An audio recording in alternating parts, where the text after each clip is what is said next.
আজকের ক্লাসটি নেওয়া হয়েছে WBCS ফুল প্যাকেজ কোর্স থেকে। WBCS ফুল প্যাকেজ কোর্স হলো WBCS এর কম খরচে অন্যতম সেরা অনলাইন কোর্স, কারণ এখানে আমরা 1300 plus video, 300 plus chapter wise notes এবং 950 প্লাস মক টেস্টের মাধ্যমে WBCS এর 100% সিলেবাস কভার করাচ্ছি। এছাড়াও এখানে যে সমস্ত ফিচার্স গুলো দেওয়া আছে সেইগুলো ফলো করলে WBCS প্রিলিমস এবং মেনের জন্য আলাদা করে কিছু পড়ার দরকার হবে না। এখানে আমরা মোট 4টি সাবস্ক্রিপশনে অ্যাডমিশন করাচ্ছি। কোর্স সম্পর্কে বিশদে জানতে এবং অ্যাডমিশন নিতে ভিডিও ডেসক্রিপশনে দেওয়া লিঙ্ক ফলো করুন। তাহলে চলো আজকের WBCS ফুল প্যাকেজ কোর্স থেকে নেওয়া এই ক্লাসটি শেষ পর্যন্ত আমরা দেখে নিই। Hello viewers, welcome to MH education lab. আজকে তোমাদের সাথে এই ভিডিওতে ইন্ডিয়ান জিওগ্রাফি থেকে WBCS পরীক্ষায় আসার মতো যে 1000টি প্রশ্ন উত্তরের সিরিজ চলছিল সেটারই প্র্যাকটিস সেট 10 নিয়ে আলোচনা করব, যেটা হেল্পফুল হবে WBCS প্রিলিমস আর মেন্স পরীক্ষার জন্যে। তাই অবশ্যই ভিডিওটা পুরো দেখার চেষ্টা করো, ভালো লাগলে লাইক করো। যারা চ্যানেলে নতুন অবশ্যই চ্যানেলটিকে সাবস্ক্রাইব করে দিও, পাশে দেওয়া বেল আইকনটি প্রেস করে দিও, সমস্ত ক্লাসের নোটিফিকেশনস তোমরা পেয়ে যাবে। তাই চলো আজকে ভিডিও শুরু করা যাক। আজকের প্রথম প্রশ্ন কি আছে দেখে নিই। Hubli airport is located in which state? এই হাবলি এয়ারপোর্টটি কোন রাজ্যে অবস্থিত? এর কারেক্ট অপশন হবে option C, that is Karnataka. Okay, তাহলে Hubli airport serves the twin cities. দুটো টুইন সিটিজকে কিন্তু এই হাবলি এয়ারপোর্টটা সার্ভ করছে, একটা হচ্ছে হাবলি আর একটা হচ্ছে Dharwad in the state of Karnataka, India. Okay, next প্রশ্ন কি আছে দেখে নাও। Dash is located in Odisha. এর মধ্যে কোন এয়ারপোর্টটি ওড়িশাতে অবস্থিত?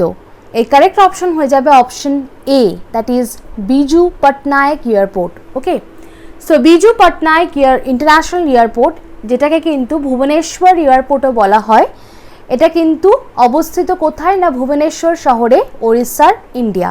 And it is the sole international airport in the স্টেটে কিন্তু এটা একমাত্র ইন্টারন্যাশনাল এয়ারপোর্টে, যেটা কোথায় অবস্থিত? ভুবনেশ্বর, ওড়িশাতে। Okay, Birsa Munda airport is located in dash. এর মধ্যে কোন রাজ্যে বিরসা মুন্ডা এয়ারপোর্টটি অবস্থিত? এর কারেক্ট অপশন হবে option B, that is Jharkhand. তাহলে Birsa Munda airport is a public domestic airport. এটা একটা public domestic airport serving the city of Ranchi and is managed by Airports Authority of India. Okay, dash is located in Tamil Nadu. এর মধ্যে কোন এয়ারপোর্টটি তামিলনাড়ুতে অবস্থিত? এর কারেক্ট অপশন হয়ে যাবে option D, that is Tuticorin airport. Okay, so Tuticorin airport is a domestic airport. এটা একটা ডোমেস্টিক এয়ারপোর্ট যেটা কোথায় অবস্থিত? 16.9 kilometre from Thoothukudi, Tamil Nadu. Okay, Kailashahar airport is located in which state? এর মধ্যে কোন স্টেটে, কোন রাজ্যে ক্যালাশাহার এয়ারপোর্টটি অবস্থিত? এর কারেক্ট অপশন হয়ে যাবে option B, that is Tripura.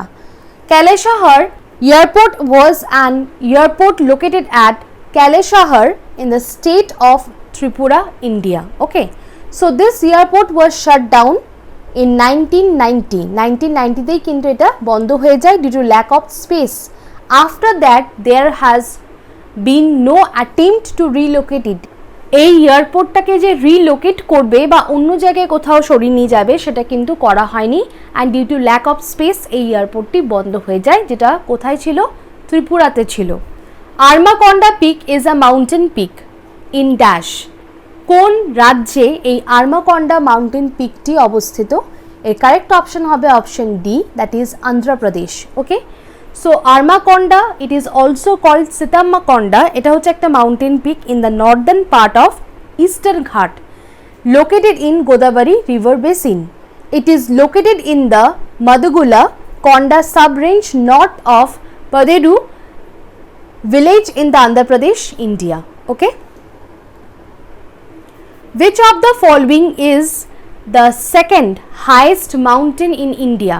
এর মধ্যে কোনটা second highest mountain peak in India? Okay, এর কারেক্ট অপশন হয়ে যাবে option A, that is Nanda Devi. Okay, so Nanda Devi is the second highest mountain in India and the highest located entirely within the country.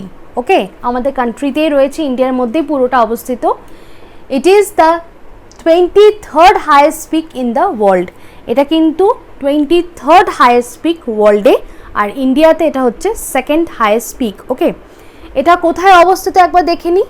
এই নন্দা দেবী পিকটা, it lies in a Chamoli Garhwal district of Uttarakhand. Okay, এখানে এটা অবস্থিত and this is the second highest peak in India.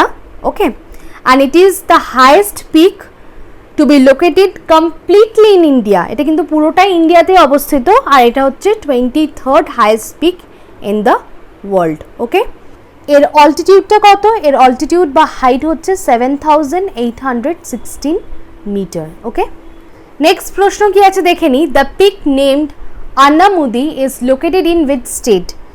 এই পিকটার নাম হচ্ছে আন্নামুদি, এটা কোন স্টেটে বা কোন রাজ্যে অবস্থিত? ওকে, এর কারেক্ট অপশন হয়ে যাবে option C, that is Kerala. Okay, এর ব্যাপারে একটু দেখে নিই। Anamudi or Anaimudi it is located in the Indian state of Kerala. এটা হচ্ছে highest peak in the Western Ghat and South India at an elevation of 2695 meters and a topographic prominence of 2479 meters. Okay, তাহলে এটা হচ্ছে কেরালাতে অবস্থিত, এটা হচ্ছে highest peak of Western Ghat and South India. Okay, আর এর এলিভেশন হচ্ছে বা এর হাইট হচ্ছে 2695 মিটার। ওকে, নেক্সট প্রশ্ন কি আছে দেখে নিই। Dash is the highest mountain in Tamil Nadu? এর মধ্যে কোনটা তামিলনাড়ুর হাইয়েস্ট মাউন্টেন? এর কারেক্ট অপশন হয়ে যাবে অপশন ডি, দ্যাট ইজ দোগদা Betta. Okay, so this is the highest mountain in the Nilgiri hills. কোথায় আছে? নীলগিরি হিলসে আছে। এর হাইট বা অল্টিটিউড হচ্ছে 2637 metre and there is a reserve forest area around the peak. এই পিকটার চারিদিকে কিন্তু রিজার্ভ ফরেস্ট রয়েছে। It is 9 kilometre from Ooty on the Ooty Kotagiri road in Nilgiri district of Tamil Nadu, South India. Okay, Mount Iso is located in কোন স্টেটে বা কোন রাজ্যে এই মাউন্ট আইসোটা অবস্থিত? এর কারেক্ট অপশন হয়ে যাবে option B, that is in Manipur. Okay, so Mount Iso is the highest peak in the Manipur. Okay, এই মাউন্টেনটা হিলস অফ মণিপুরে অবস্থিত, ওয়েস্টার্ন হিলস অফ মণিপুরে, which is located in Mao of Senapati district. Okay, Mount Saramati is related to dash. কোন state বা কোন রাজ্যের সাথে মাউন্ট সারামাতি কিন্তু রিলেটেড? ওকে, এর কারেক্ট অপশন হয়ে যাবে option A, that is Nagaland. So Saramati is a peak rising above the surrounding peak at the mountainous border of Nagaland state India and the Sagaing region of Burma. Okay, এই সারামাতিটা হচ্ছে একটা peak which is rising above the surrounding peaks at the mountainous border যেটা নাগাল্যান্ডে রয়েছে। It is located near the Tusang town and Tusang district and Thanamir village in the Kifayar district of Nagaland. Okay, next প্রশ্ন কি আছে দেখে নি। Dash is a hill station in Himachal Pradesh. এর মধ্যে কোনটা হিমাচল প্রদেশের হিল স্টেশন? এর কারেক্ট অপশন হয়ে যাবে option A, that is Manali. Okay, so Manali is a hill station which is nestled in the mountains of Indian state of Himachal Pradesh. Okay, the peak named Guru Shikhar is located in dash.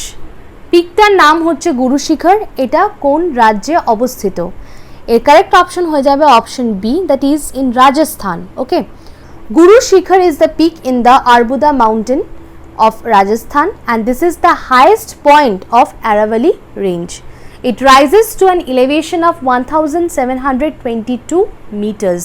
এটা এর উচ্চতা। ওকে, so গুরু শিখরটা কি? এটা হচ্ছে highest point of Aravalli range। আর কোথায় রয়েছে? This is the peak of mountain Arbuda which is situated or located in Rajasthan. Dash is located in Orissa. এর মধ্যে কোনটা উড়িষ্যাতে অবস্থিত? এর কারেক্ট অপশন হয়ে যাবে option A, that is Deomali. Deomali is a mountain peak in the Chandragiri Pottangi sub-range of Eastern Ghat and it is located near Koraput town in the Koraput district of southern Orissa. তাহলে দিওমালিটা হচ্ছে একটা মাউন্টেন পিক যেটা উড়িষ্যাতে অবস্থিত। কোথায় না? Chandragiri Pottangiri sub range which is in the Western Ghat. Okay, and it is near Kotapur town কিংবা Kotapur district of southern Orissa. The peak named K2 is in which state? পিকটার নাম হচ্ছে K2, এটা কোন স্টেটে অবস্থিত? এর কারেক্ট অপশন হয়ে যাবে option C, that is Jammu and Kashmir. Okay, so K2 is also known as Mount Godwin Austen, and Choguri is the second highest mountain in the world. Okay, which soil is also known as cotton soil? এর মধ্যে কোনটাকে cotton সয়েলে বলা হয়? এর correct option হবে option A, that is black soil is also known as cotton soil. Black soil হচ্ছে black কালারের হয় and it is best suited for cotton cultivation. এখানে কিন্তু সবথেকে ভালো কটন কাল্টিভেশন হয় and they are popularly known as black cotton soil. Okay, এই black সয়েলের ব্যাপারে ছোট করে বলে রাখি, ব্ল্যাক সয়েলটা ব্ল্যাক কালারের হয় কেন? Because the parent material from most of the black soil is the volcanic rock. Okay, এটা কিন্তু একটা volcanic rock that were formed in Deccan plateau. এই ব্ল্যাক সয়েলটা কোথায় তৈরি হয়েছে না? ডেকান প্ল্যাটিউতে। ওকে, and these soils are best suited for cotton cultivation বা cotton crops, সেই জন্যই কিন্তু এটাকে cotton soil বলা হয় বা black cotton soil ও বলা হয়। নেক্সট প্রশ্ন কি আছে দেখে নি, dash are red in colour with a high content of iron oxides and poor in nitrogen and lime. এর মধ্যে কোনটা red in colour with a high content? কি থাকে না, আয়রন অক্সাইডস থাকে, বাট নাইট্রোজেন অ্যান্ড লাইম কিন্তু খুবই কম পরিমাণে থাকে। তাহলে এটা কোন সয়েল? এর কারেক্ট অপশন হবে option B, that is laterite soil. Okay, so laterite soil are red in color with a high content of nitrogen oxides and poor in nitrogen and lime. Okay, a laterite soil কিভাবে তৈরি হয় না, they are formed under the conditions of high temperature and heavy rainfall. Formed under the conditions of high temperature হতে হবে। ওকে, and heavy rainfall. Okay, so these laterite soils are formed under the conditions of high temperature and heavy rainfall with alternate wet and dry periods. Okay, thus its formation, a laterite soil formation কিন্তু it takes place strictly under monsoon condition. monsoon এর সময় কিন্তু এই soil বেশি করে তৈরি হয় and it is formed by leaching away of siliceous matter. Okay, আর এই সয়েলটা কিন্তু, এই ল্যাটেরাইট সয়েলটা কিন্তু red in colour with a high content of iron oxides, but এর মধ্যে কিন্তু নাইট্রোজেন বা লাইম খুবই কম আছে। ওকে, নেক্সট প্রশ্ন কি আছে দেখে নি, with soil is rich in phosphate and calcium but deficient in nitrogen and humus. এর মধ্যে কোন সয়েলে কিন্তু ক্যালসিয়াম বা ফসফেট বেশ ভালো পরিমাণে আছে, rich in phosphate and calcium, কিন্তু ডেফিশিয়েন্ট হচ্ছে নাইট্রোজেন অ্যান্ড হিউমাসে? এর কারেক্ট অপশন হবে option C, that is desert soil. Desert soil is rich in phosphate and calcium কিন্তু deficient in nitrogen and humus. Okay, water resources of India can be divided into dash parts. ইন্ডিয়াতে যে water resources আছে, it can be divided into dash parts. How many parts? এর correct option হবে option B, that is two parts. কি কি সেই দুটো part না, water resources of India can be divided into two part, সেটা হচ্ছে সারফেস ওয়াটার রিসোর্সেস, ওকে, যেটা প্রেসিপিটেশনের থ্রু, রেনফলের থ্রু যেগুলো দেখতে পাই আমরা জলাশয়গুলো, আর হচ্ছে গ্রাউন্ড ওয়াটার রিসোর্সেস। ওকে, তাহলে দু রকমের কিন্তু ওয়াটার রিসোর্সেস আছে, একটা হচ্ছে সারফেস ওয়াটার রিসোর্সেস আর একটা হচ্ছে গ্রাউন্ড ওয়াটার রিসোর্সেস। ওকে, নেক্সট প্রশ্ন কি আছে দেখে নি, according to the estimate India receives an average of dash of rainfall annually. তাহলে অ্যানুয়ালি ইন্ডিয়াতে কতটা অন অ্যান অ্যাভারেজ রেনফল হয়ে থাকে? এর কারেক্ট অপশন হচ্ছে option A, that is 118 centimetre. Okay, so the average rainfall in India হচ্ছে 118 থেকে 120 vary করে। ওকে, so to the annual data from the meteorological department, okay, So the highest rainfall place receives rain due to the monsoon of Bay of Bengal and Arabian Sea branch. Okay. ইন্ডিয়াতে যে রেনফলটা হয় on an average যেটা হয় সেটা দেখো দেওয়া আছে স্ক্রিনে, কিন্তু সব জায়গায় কিন্তু সমান পরিমাণে রেনফল হয় না due to relief or topography, okay, distance from the sea, এইসব জিনিসের ওপর ডিপেন্ড করে কিন্তু রেনফলটা হয়, বিভিন্ন এরিয়াজে বিভিন্ন ভেরিয়েশনস থাকে, ওকে। সো কিছু এরিয়াজ বলছি, ক্যাটাগরি অনুযায়ী বলছি যে কোথায় রেনফল বেশি হয় আর কোথায় কম হয় আর সেগুলো কোন কোন রিজনে হচ্ছে। ফার্স্ট অফ অল যেটা বলবো সেটা হচ্ছে areas of high rainfall, okay, areas of high rainfall যেখানে মোর দ্যান 200 সেন্টিমিটার রেনফল হয়ে থাকে, সেসব কি এরিয়াস নোট ডাউন করে রাখতে পারো। সেটা হচ্ছে areas along the west coast, on the Western Ghat কিংবা sub Himalayan areas in the north east and the hills of Meghalaya, Brahmaputra valley and adjoining hills, okay. আর আমরা জানি যে সব থেকে বেশি কিন্তু রেনফল হয়ে থাকে একটা জায়গায়, সেটা হচ্ছে Mawsynram, okay. So the highest rainfall is recorded from Mawsynram in the ওয়ার্ল্ডের সব থেকে বেশি কিন্তু এখানে হয়ে থাকে Mawsynram, which is in Meghalaya, okay. So the average recorded rainfall in Mawsyngram হচ্ছে 11,872 millimeter, okay.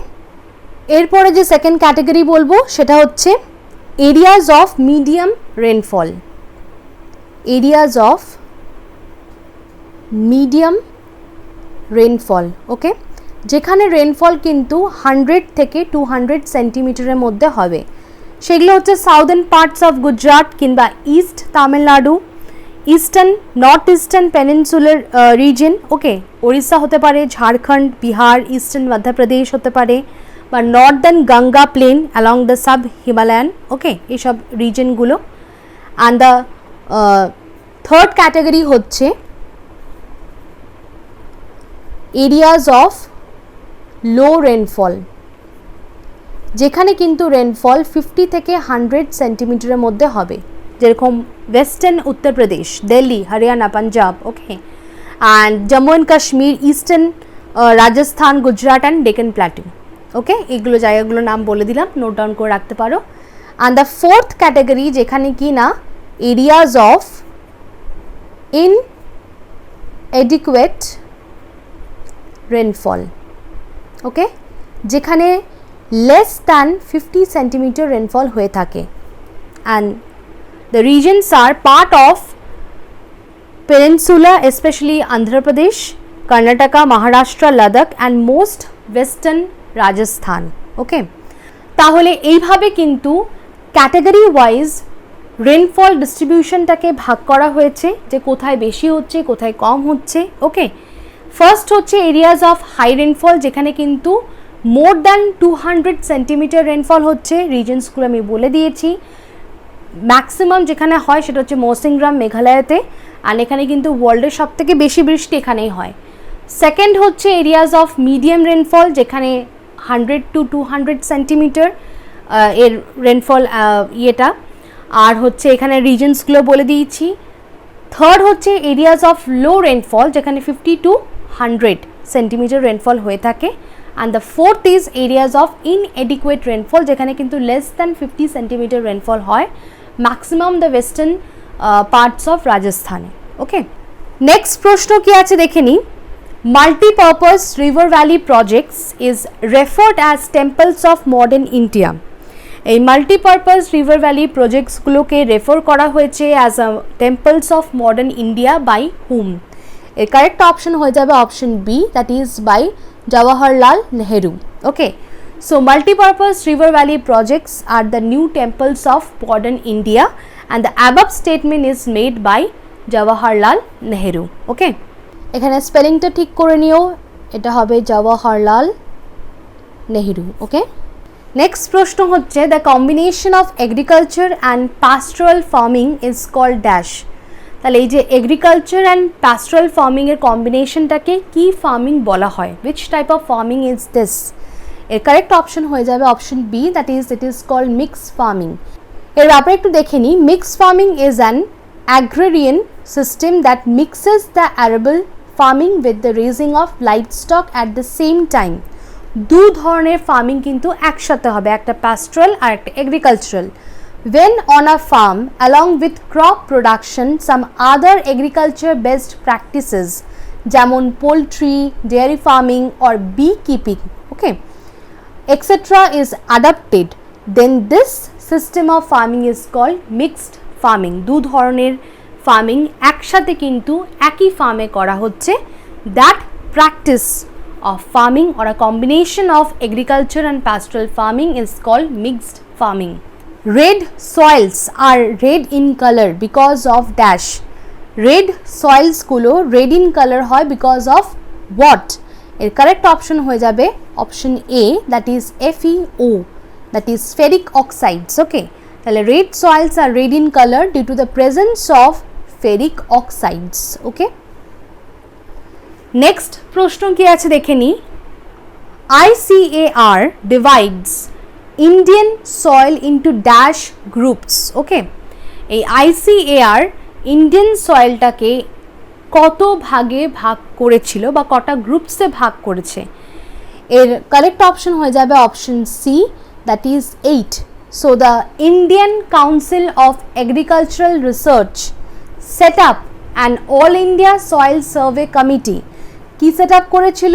All India soil survey committee, যেটা কবে সেট আপ করা হয়? 1953-তে, which divided the Indian soil into 8 major groups. 8টা মেজর গ্রুপস অফ সয়েল কি কি note down করে রাখতে পারো। ফার্স্ট হচ্ছে alluvial soil, second black cotton soil, third red soil, fourth laterite soil, fifth mountainous কিংবা এটাকে কিন্তু ফরেস্ট সয়েলও বলা হয়। Okay, sixth arid or desert soil. Okay, seventh saline and alkaline soil, আর একটা হচ্ছে marshy. So these are the 8 major groups of Indian soil which is divided by ICAR by setting up an all India soil survey committee, যেটা কবে set up করা হয়েছিল? 1953-তে। ওকে, আজকে শেষ প্রশ্ন কি আছে দেখে নি। which of the following is not suitable for agriculture? এর মধ্যে কোন সয়েলটা এগ্রিকালচারের জন্য কিন্তু সুটেবল নয়? এর কারেক্ট অপশন হয়ে যাবে option D, that is laterite soil. So laterite soil is unsuitable for agriculture due to its high content of acidity and deficient in nitrogen and humus.